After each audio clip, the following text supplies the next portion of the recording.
Welcome back to the Michael Cohen Show on our continued journey to 500,000 subscribers. I already just got my award for the 100,000. Want you see that? Michael Cohen Show. There you go. Meanwhile, we're not even close to that one anymore. I should have gotten a different one. But all I can tell you is we're looking now to go to 500,000 subscribers. Why?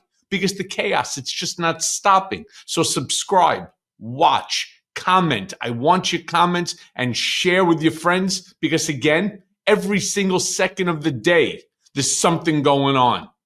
Now, this afternoon, literally moments ago, Trump held a press conference to announce that he's establishing reciprocal tariffs. Yep, back to the tariff issue. And I want to show you first what he posted this morning. He went ahead and he posted the following: 3 great weeks, perhaps the best ever, but today is the big one. Reciprocal tariffs, make America great again. Well, if that wasn't important enough, he then signed the executive order, putting them in place. Play the clip.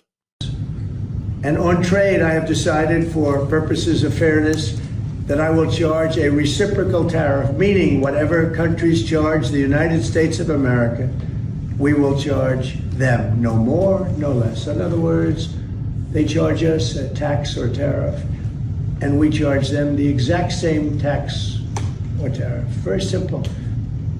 Nobody knows what that number is unless you go by the individual country. You can see what it is if you go to the individual country and you look at what they're charging us. In almost all cases, they're charging us vastly more than we charge them, but those days are over. Okay. And so they are over. Reminds me of the 10 Commandments with Charlton Heston, when Ramses goes, "So it has been said, so it shall be done." And now I want to show you a blurb from the New York Times summing up the impact of this new move. In it, it turns around and it says, President Trump signed a memorandum on Thursday ordering his advisors to calculate new tariff levels for other countries globally, an ambitious task that will shatter the rules of the global trading system and likely set off furious negotiations in the coming months. The president directed his advisors to come up with new tariff levels that take into account a range of trade barriers and other economic approaches adopted by America's trading partners. That includes not only the tariffs that other countries charge the United States, but also the taxes they charge on foreign products, the subsidies they give their industries, their exchange rates, and other behaviors the president deems unfair. The president has said this step was necessary to even out America's unfair relationships and stop other countries from taking advantage of the United States on trade. But he made clear that his ultimate goal was to force companies to bring their manufacturing back to the United States. Well, Trump then goes on and says that there may be some short-term disturbances because, well, no one knows what will happen. Play the clip. They'll do it without tariffs, and therefore prices won't go up. There could be some short-term disturbance, but long-term, it's gonna make our country a fortune. So Americans should prepare for some short-term pain. No, possibly. you said that. I didn't say that. Well, if the prices go up, let's see what happens. Nobody really knows what is going to happen other than... Yeah, nobody knows is right. He also, however, said that prices could go up, but it'll be for short term. Play the clip. Tariffs. Who do you think voters should hold responsible? Oh, I think what's going to go up is jobs are going to go up, and prices could go up somewhat short term, but prices will also go down. And I think the farmers are going to be helped by this very much because product is being dumped into our country, and our farmers are getting hurt very badly by the last administration. The last administration hated our farmers, like at a level that I've never seen before. I think our farmers are going to be helped. Jobs are going to be helped, but our farmers are going to be helped. Our manufacturers are going to be helped. And again, it's interesting because CEOs of some of the largest manufacturers, specifically in automobile, have turned around and said, it's a fucking disaster. A disaster for them. Now, of course, Trump went to, what Trump does. He blamed Biden, saying that Ukraine joining NATO was the reason that the war started in the first place. Play the clip. Yesterday were pretty accurate. I don't see any way that a country in Russia's position could allow them, just in their position, could allow them to join NATO. I don't see that happening. And long before President Putin, Russia was very strong on the fact that I believe that's the reason the war started. Because Biden went out and said that they could join NATO, and he shouldn't have said that. As soon as he said that, I said, you know what? You're going to have a war now, and I was right about that. This is a war that would have never happened if I were president. But you don't think it's President Biden's fault, not President Putin? I mean, he's the one. I think Biden is incompetent, and I think when he said that they could join NATO, I thought that was a very stupid thing to say. I thought when he said, well, it depends if it's a minor incursion. In other words, it's okay if Russia does a minor incursion. I thought that was a very foolish thing to say. Amazing. I mean, NATO wasn't even on the table when Russia invaded the country of Georgia. I mean, if more nonsense didn't come out, Trump then speaks about Canada. Again, he will not leave Canada alone, and about why they should become our 51st state. Play the clip. Canada's been very bad to us on trade, but now Canada's going to have to start paying up. And Canada's been tough on the military because they have a very low military cost. They think we're going to, protect them with our military, which is unfair. So Canada's going to be a very interesting situation because, we just don't need their product. And yet they survive off the fact that we do 95% of what they do. And Canada is just absolutely, I say it, and sometimes people smile and sometimes they say great idea, but Canada, their taxes would come down greatly, their security would go up greatly.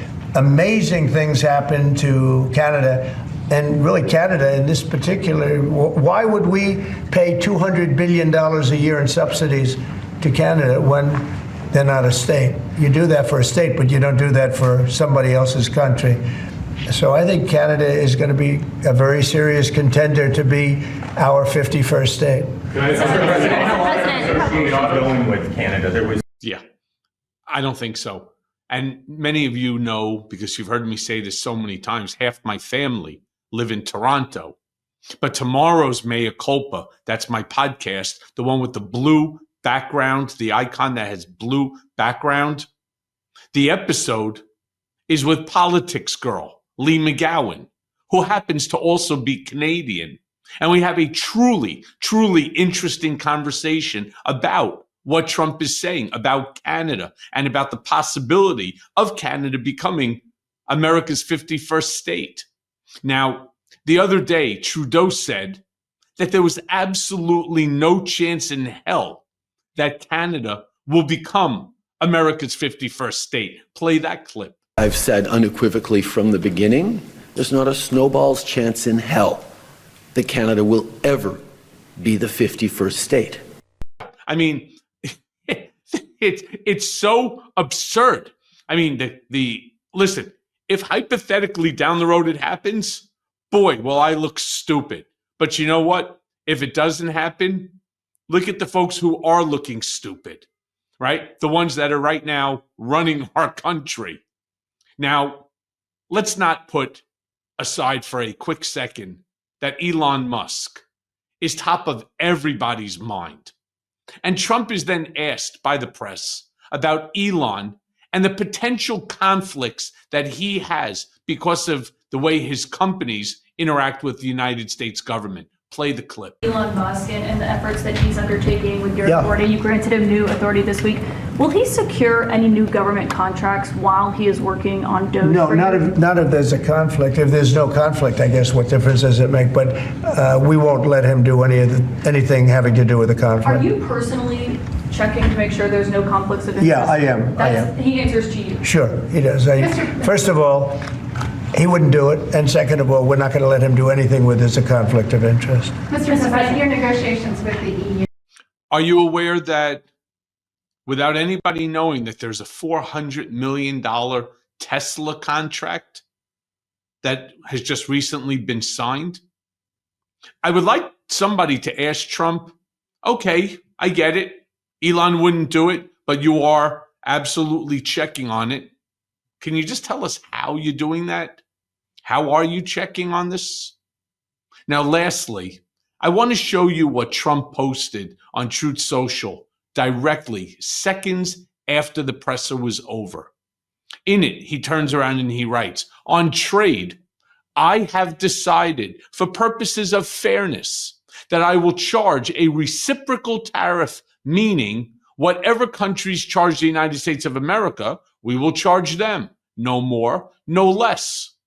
For purposes of this United States policy, we will consider countries that use the VAT system, which is far more punitive than a tariff, to be similar to that of a tariff.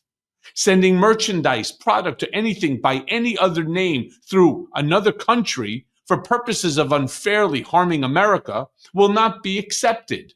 In addition, we will make provision for subsidies provided by countries in order to take economic advantage of the United States.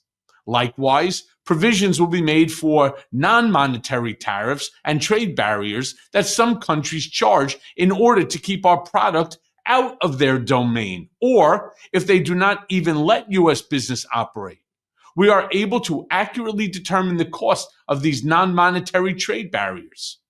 It is fair to all. No other country can complain. And in some cases, if a country feels that the United States will be getting too high a tariff, all they have to do is reduce or terminate their tariff against us.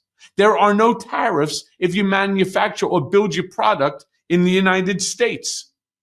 He then goes on to say, for many years, the United States has been treated unfairly by other countries, both friend and foe.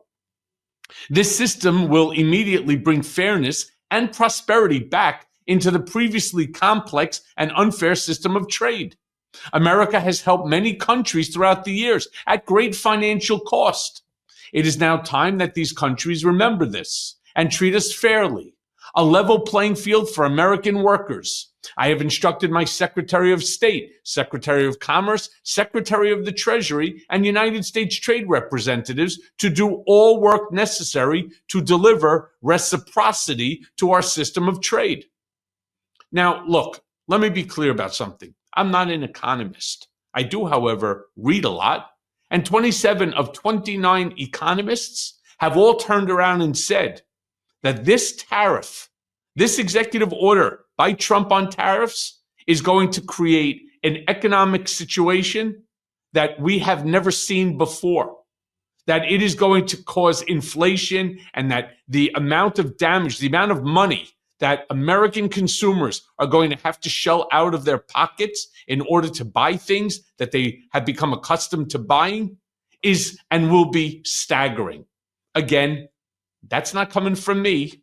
That's just me reading 27 of 29 American economists' statements. And as always, thanks for listening. Hey everyone. First of all, thanks for watching. We're going to be posting daily episodes with reactions and talking about politics. We'll be talking about everything, in fact. So please like and subscribe. Join us on this journey.